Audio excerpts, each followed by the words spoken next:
How does it feel winning here again? نمیتونم حرف بزنم.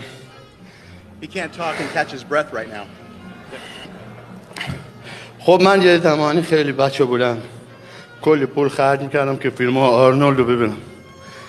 بزرگترین آرزوم هم این بود که یه روز آرنولد در نزدیک ببینم، عکس بگیرم. امروز با آرنولد روی یه استیج دوتامون قهرمان مثل المپیا هستیم.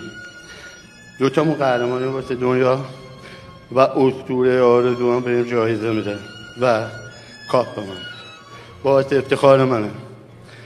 باعث افتخار منه که بزرگترین بدنساز دنیا به من امروز مدال میده و کاپشون رو تقدیم.